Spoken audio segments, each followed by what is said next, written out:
18 साल तक इस टीम को हेट किया गया, ट्रोल किया गया एंड इवनिंग के फैंस, प्लेयर्स और मैनेजमेंट को भी काफी गालियां पड़ी, लेकिन फिर भी इस टीम ने हार बिल्कुल नहीं मानी। लगातार 17 सीजन तक प्लेऑफ से उससे पहले ही बाहर हो जाती थी आरसीबी की टीम, पर फिर होता है एक कमबैक जिसने इन्हें एक नई पहचान दे दी। 2024 में केकेआर के खिलाफ कंट्रोवर्शियल मैच में आरसीबी 1 रन से हार जाती है लास्ट बॉल पे रन आउट होने की वजह से।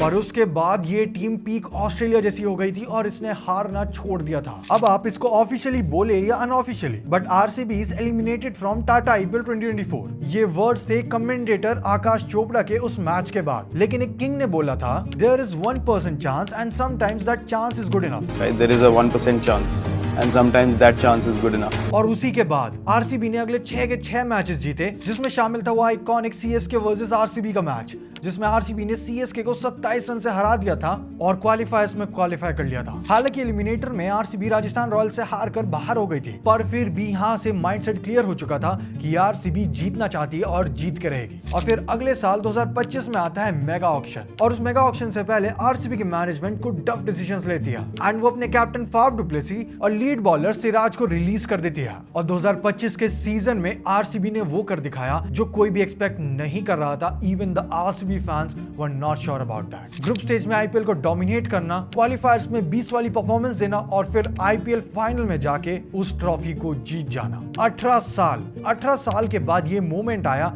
जिसने सभी आरसीबी फैंस को इमोशनल कर दिया। पर ये जर्नी जितनी सुनने में आसान लगती है उतनी बिल्कुल नहीं है। 17 सीजन तक लगातार ट्रोल होना, प्लेयर्स चेंज होना, एक मीम मटीरियल बन जाना, इस टीम ने बहुत कुछ सहा। और खास करके विराट कोहली ने, जो कि थ्रू आउट द आईपीएल इस टीम का एक परमानेंट पार्ट रहे। तो चलो जानते हैं आरसीबी की स्टोरी को और उन्होंने कैसे अपनी पुरानी गलतियों को ठीक करा और कैसे जीता इस ट्रॉफी को। This is the story of how RCB one 2025 IPL.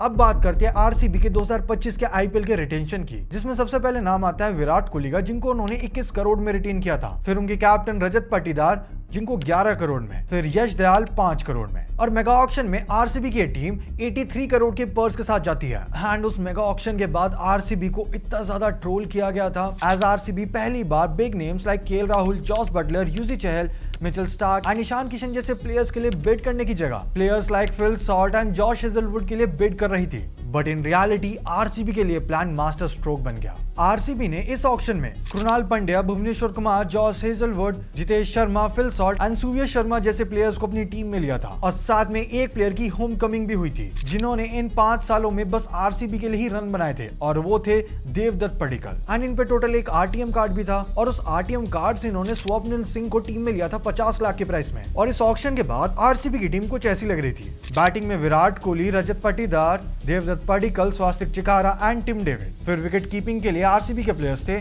Fill Salt and Jitesh Sharma. Allrounders में थे Romario Shepherd, Krunal Pandya, Jacob Bethell, Swapnil Singh, Manoj Bhandage and Liam Livingstone. फिर उसके बाद आते हैं बॉलर्स, और इस बार आरसीबी ने अपने बॉलर्स को जेन्युइनली अच्छे वे में सिलेक्ट किया था, जिसमें पहले नाम आता है जॉश हेजलवुड का। उसके बाद थे भुवनेश्वर कुमार, फिल्लुंगी एनगिडी, नुवान थुशरा, सूर्य शर्मा, यश दयाल, मोहित राठी, राशिक ढरसलाम एंड अभिनंदन सिंह। अब इसके बाद इनका स्क्वाड बहुत सॉलिड लग रहा था और चांसेस थे कि इस बार आरसीबी कुछ कारनामा कर सकती है, लेकिन अब भी किसी को भी कॉन्फिडेंस नहीं था कि ये टीम ट्रॉफी जिता पाएगी, क्योंकि ओवरऑल 17 सालों में इस टीम ने कुछ ऐसी परफॉर्मेंस नहीं दी। ये अब तक 2 बार फाइनल में गए थे और दोनों बार हार गए थे, वो भी चोक करके। बट फिर भी आरसीबी की ये टीम सब चीजों को पीछे छोड़ के स्टार्ट करती है अपना कैंपेन 2025 के लिए। 2025 के आईपीएल का पहला ही मैच था आरसीबी वर्सेस केकेआर का। ये वही टीम थी जिनके अगेंस्ट वो कंट्रोवर्शियल तरीके से आरसीबी 1 रन से हारी थी 2024 के आईपीएल में। लेकिन इस साल आरसीबी की टीम पूरी रेडी थी। इस मैच में पहले बैटिंग करते हुए केकेआर की टीम ने आरसीबी को 175 का टारगेट दिया। एंड इंटरेस्टिंगली आरसीबी ने इस टारगेट को 16.2 ओवर्स में ही चेस करके अपनी स्ट्रॉन्ग स्टार्ट दी। उसके बाद सेकंड मैच ही आरसीबी वर्सेस सीएसके का था, जिसमें आरसीबी ने चेपॉक में पहले बैटिंग करते हुए 197 का टारगेट दिया, और उस मैच में आरसीबी की bowling literally one of the best थी। अब इसके जवाब में सीएसके की टीम 20 ओवर में बस 146 ही बना पाई, और आरसीबी इस मैच को 50 रन से जीत जाती है और साथ में हिस्ट्री भी बनाती है, आज 17 सालों में आरसीबी पहली बार चेपॉक के ग्राउंड पर जीती थी। उसके बाद अगला मैच जीटी के अगेंस्ट था, जो कि आरसीबी 8 विकेट से हार जाती है। लेकिन अगला मैच था मुंबई इंडियंस के खिलाफ और आरसीबी ने पहले बैटिंग करते हुए 222 का टारगेट दिया और फिर आरसीबी के बॉलर्स मुंबई को 209 रन पे रोक देते हैं और आरसीबी 12 रन से इस मैच को जीत जाती है। इस मैच से काफी हाइलाइट्स थे, लेकिन वो फ्रेम जब विराट कोहली का अग्रेशन था, एक साइड पे हार्दिक पांड्या थे और दूसरे साइड पे रोहित का वो सैड फेस, इसने एमआई फैंस को बहुत हॉन्ट किया, जो कि इस साल की मुंबई वर्सेस आरसीबी के मैच को और ज्यादा एक्साइटिंग बनाता है। उसके बाद आरसीबी दिल्ली से बैंगलोर में 6 विकेट से हार जाती है और यही वो मैच था जब केएल राहुल ने वो दिस इज माय होम वाला सेलिब्रेशन किया था। एंड हम सबको पता है कि अगले मैच में क्या हुआ, जब दिल्ली के अगेंस्ट मैच में, जो कि एक्चुअली दिल्ली में ही था, उसमें विराट कोहली ने मैच विनिंग नॉक खेली और फिर सिमिलर टाइप का सेलिब्रेशन रिपीट किया। पर फिर आरसीबी का अगला मैच था राजस्थान के अगेंस्ट और इस मैच में हमने 2020 वाले देवदत्त पडिक्कल को देखा, वो भी एज एन इम्पैक्ट प्लेयर। उन्होंने 28 बॉल्स में 40 रन मार दिए थे, जिसमें 5 चौके और 1 छक्का भी शामिल था, जिसकी हेल्प से आरसीबी की टीम 17.3 ओवर में ही मैच को जीत जाती है और वो भी 9 विकेट से। उसके बाद आरसीबी का अगला मैच होता है श्रेयस अय्यर की पंजाब किंग्स के साथ और इस मैच में फाइनली हमें ओल्ड आरसीबी दिखी जाती है, जो पहले चोक किया करती थी बट इस सीजन में अच्छी खेल रही थी। वो वापस अपनी डिफॉल्ट सेटिंग पे आकर एक बार फिर से चोक करती है। आज बारिश की वजह से बेंगलुरु में ये मैच बस 14 ओवर का ही बचा था एंड फिर आरसीबी को पहले बैटिंग करनी पड़ती है and because of weather ball इतना स्विंग कर रहा था कि बैटिंग करनी मुश्किल हो चुकी थी और उसके ऊपर से सामने बॉलर्स थे अर्शदीप, बार्लेट और यानसन। और उसके बाद आखिर होना ही क्या था, आरसीबी का कोलैप्स। जिस कोलैप्स के लिए आरसीबी हमेशा से जानी जाती थी, वो फाइनली उसके भी दर्शन हमें हो ही गए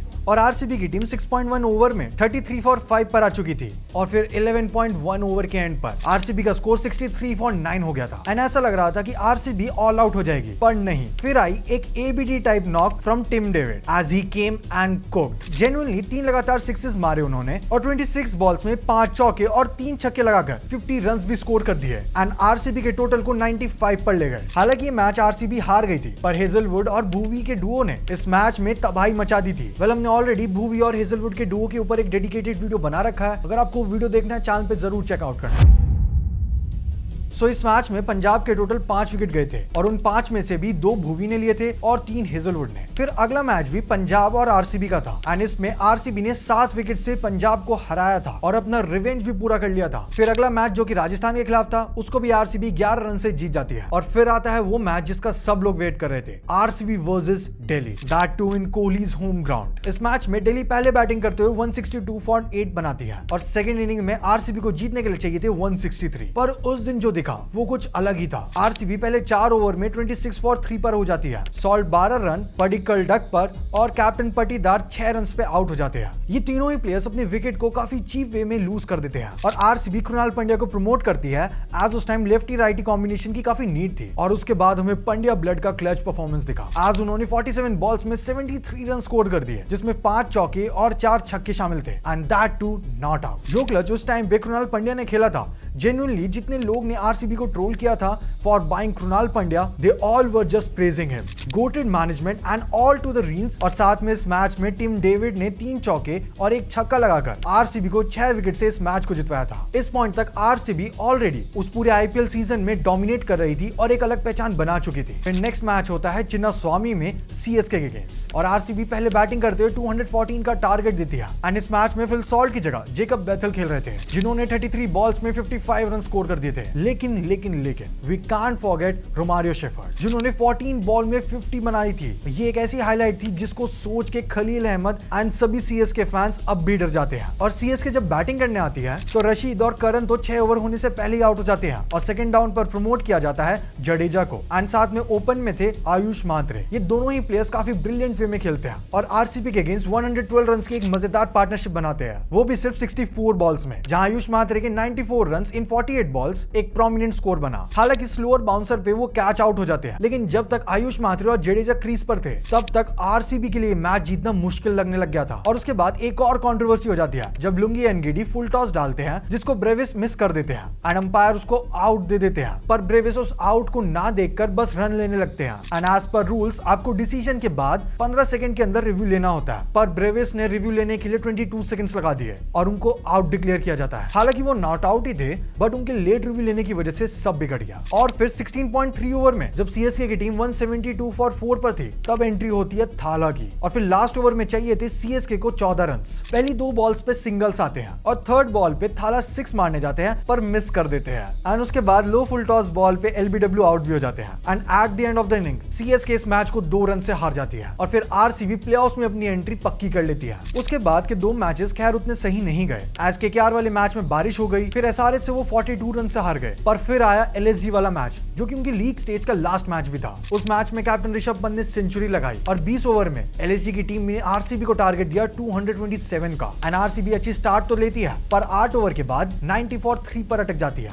एंड दोनों ही एंड पर न्यू बैट्समैन थे, लेकिन फिर स्टार्ट होता है असली क्लच पावर। आज उस मैच में पडिक्कल की इंजरी के चलते मयंक अग्रवाल को टीम में लिया गया था और वो बना देते हैं 23 बॉल में 41 रन और साथ में दूसरे एंड पर थे जितेश शर्मा जो क्या ही ब्रिलियंट वे में खेलते हैं और 6 छक्के 8 चौकों के साथ सिर्फ 33 बॉल्स में 85 रन की कमाल की नॉक खेल देते हैं एंड आरसीबी को ये मैच 6 विकेट से जितवा देते हैं। हालांकि दिग्वेश राठी ने जितेश शर्मा को 49 पे आउट तो कर दिया था, लेकिन उन्होंने वो नो बॉल डाली थी एंड उसके बाद जितेश शर्मा ने अपना बेस्ट दिया। ग्रुप स्टेज के एंड पे आरसीबी ने टेबल में सेकंड नंबर पे फिनिश किया और फिर क्वालीफायर 1 में वो खेलती है पंजाब के अगेंस्ट। वो पंजाब जो कि इस सीजन बहुत अच्छे दिख रही थी पर क्वालीफायर 1 में कुछ अनएक्सपेक्टेड ही हो गया। आरसीबी जैसी टीम जिसको हर साल ट्रोल किया जाता था चोक करने के लिए, खास करके क्वालीफायर जैसे मैचेस में, वही टीम फुल डोमिनेशन वाली पंजाब को 101 पे ऑल आउट कर देती है और इस टारगेट को चेस करते हुए 10 ओवर में 9 विकेट से इस मैच को जीत भी जाती है एंड उन्होंने इस मैच को कहीं से भी हार्ड नहीं लगने दिया और इजी वे में अपनी फाइनल में जगह पक्की करी। फिर उसके बाद आता है फाइनल मैच जहां पे वो वापस पिच टकराती है पंजाब से और इस बार पंजाब भी पूरी रेडी थी। मैच स्टार्ट होता है एज आरसीबी पहले बैटिंग कर रही थी और पंजाब की टीम आरसीबी को पार्टनरशिप तो बिल्ड करने देती है पर साथ ही विकेट्स भी लेती रही एंड आरसीबी का टोटल था इनिंग्स के एंड में 190 फॉर 9 का। अब पंजाब को अपना फर्स्ट टाइटल जीतने के लिए सिर्फ 191 रन चाहिए थे। अब ऑनेस्टली 2025 वाले पंजाब के लिए टारगेट काफी इजी लगता है ना, बट भुवनेश्वर कुमार के वो 4 ओवर जहां उन्होंने 2 विकेट्स लिए 38 रन देकर, फिर यश दयाल के 3 ओवर बस 18 रन देके 1 विकेट और फिर कुणाल पांड्या के वो क्रूशल 4 ओवर जहां उन्होंने 2 विकेट्स लिए 17 रन देकर और फिर रोमारियो शेफर्ड की वो 1 विकेट जो कि एक्चुअली सरपंच साहब श्रेयस अय्यर की थी। It all just turn the table. जहां एक टाइम पे लग रहा था कि पंजाब इस मैच को जीत सकती है और ट्रॉफी जीत पाएगी, वहां आरसीबी के बॉलर्स जिनको अब तक के 11 सीजन्स में सिर्फ ट्रोल और हेट किया गया था, उन्होंने ही पूरे मैच को पलट दिया। बाकी टेबल टर्न तो वापस हो रही थी जब स्टॉइनिस ने अपनी पहली बॉल पर ही 6 मारा था एंड वो बेन कटिंग्स वाले मीम्स भी सबको याद आ गए जिसका रेफरेंस था 2016 का आईपीएल। पर सब लोग एक चीज को भूल चुके थे, सामने बॉलर थे भुवनेश्वर कुमार और अगर ये बंदा अपने एक्सपीरियंस स्विंग एंड यॉर्कर से आरसीबी को 2016 का फाइनल हरवा सकता है तो 2025 का फाइनल भी जितवा सकता है। और हुआ भी कुछ ऐसा ही। उन्होंने डाली एक वाइड यॉर्कर जिसपे शॉट लग के वो सीधा यश दयाल की गोदी में गिर गई और मार्कस स्टोइनिस आउट हो गए एंड उसके बाद लास्ट ओवर पे 6 बॉल में चाहिए थे 28 रन। स्ट्राइक पे थे Shashank Singh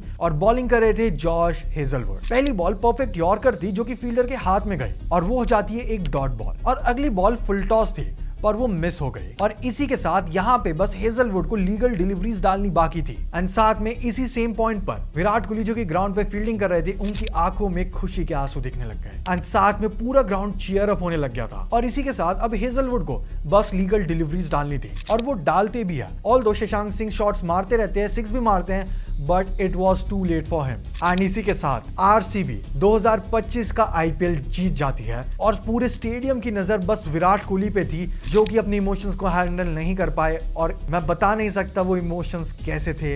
it was just magical.